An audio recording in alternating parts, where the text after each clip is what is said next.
Investors love training. They celebrate bigger models, bigger GPU clusters, bigger numbers. They should fear inference. Because the real economics of AI do not live in the training run. They live in the electricity bill that arrives every single day after. This is the great model trap. The market believes a simple equation. Better model, better product, market dominance. It sounds logical. It feels inevitable. It is also historically wrong. Every technology cycle begins with a breakthrough. Every investment cycle confuses the breakthrough with the moat. In the 1990s, investors worshipped bandwidth. Fiber optics, terabits per second, $100 billion buried under oceans. The winners were not the cable builders. They were the distribution platforms. Google, Amazon. During the smartphone era, the story repeated. Investors believed the moat was hardware. Faster processors, better cameras, thinner devices. But the real power did not sit in the hardware. It lived inside the operating system. iOS, Android. Control the platform, control the market. Now AI investors are repeating the same mistake. They believe the moat is the model, but the model is not a moat. The model is depreciating technical debt. Because intelligence is becoming a commodity. Open research spreads breakthroughs. Open models replicate capability. Optimization compresses costs. What looks like technological dominance today becomes table stakes tomorrow. Three forces accelerate this decay.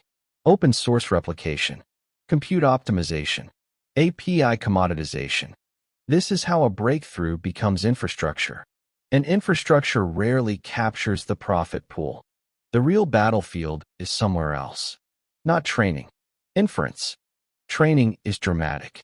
Massive GPU clusters. Headlines about $100 billion investments. Weeks of computation. Petabytes of data.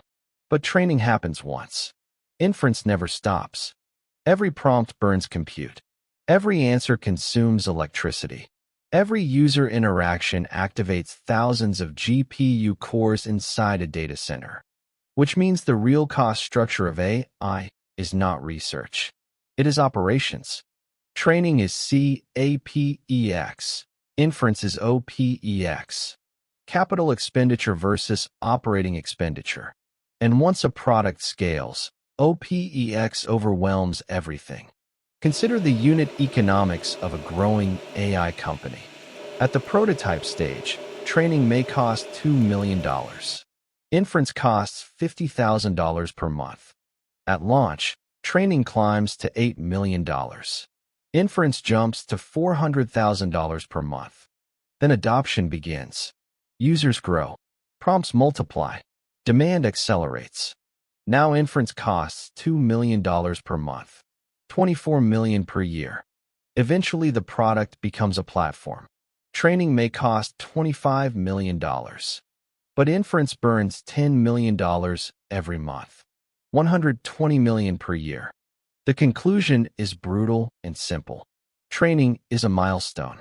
Inference is the business model. Which means the only metric that truly matters is the marginal cost of intelligence. How much compute is required to generate one useful unit of intelligence? Lower that cost, you win. Fail to lower it, you die? This is where the real weapon appears. Compute arbitrage. Compute arbitrage is not about building smarter intelligence. It is about delivering intelligence cheaper.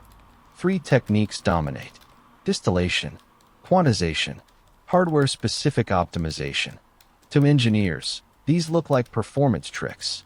To investors, they should look like structural alpha. Because the company that delivers the same intelligence for 1/4 the compute cost gains 3 advantages.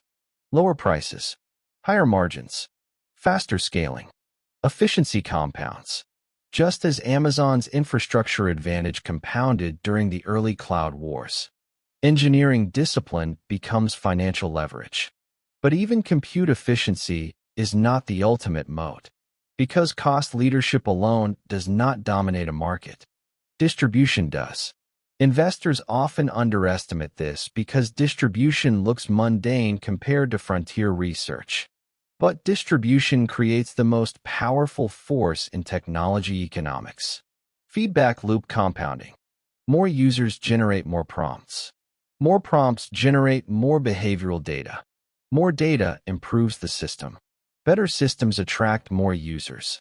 This loop accelerates itself, which leads to a deceptively simple metric: the distribution to compute ratio. Active users divided by compute spending. This ratio determines whether a company converts infrastructure into profit or into burn. Consider two competing AI companies. The first is a frontier research lab. It owns the smartest model in the world. 1 million users. Monthly compute cost of $50 million.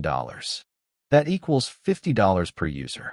Now consider a consumer platform. Its model is not the smartest, but it is good enough. It serves 100 million users. Monthly compute cost of $60 million. That equals 60 cents per user. Which company wins the economic war? The answer is obvious. Scale beats brilliance. Distribution beats intelligence. A good enough model used by 100 million people will always defeat a perfect model used by 1 million. Because distribution compounds and feedback loops deepen the moat. This is the only durable alpha in AI: distribution. Not the model. The model improves. The model spreads. The model commoditizes. But distribution entrenches.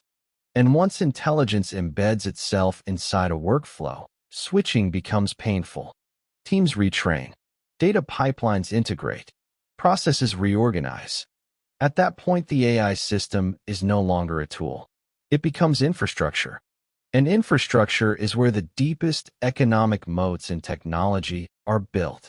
Over the next decade, the AI industry will likely consolidate into 3 power centers. First, compute sovereigns.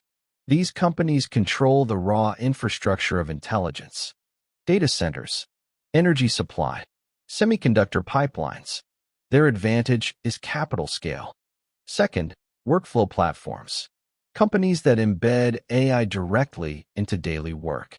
Developer environments, productivity software, enterprise operating systems.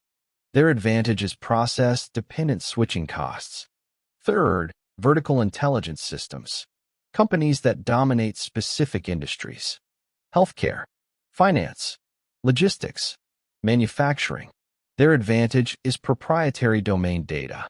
Together, these layers will capture the majority of AI wealth. Meanwhile, the pure model companies face asymmetric risk. They spend enormous capital chasing marginal improvements, but their advantages diffuse quickly, which means they carry the highest cost structure and the weakest moat. They risk falling into the commodity trap, utilities of intelligence, and utilities rarely capture the largest profit pools. Which brings us to the final principle of the AI capital war. Intelligence itself is becoming abundant, cheap, ubiquitous, but control over where intelligence is applied remains scarce. And scarcity is where real economic moats are built. The model is not the moat. The compute is not the moat. The distribution is. The only durable alpha is control of the feedback loop. And in the next decade of AI, that control will determine who captures the trillion-dollar outcome.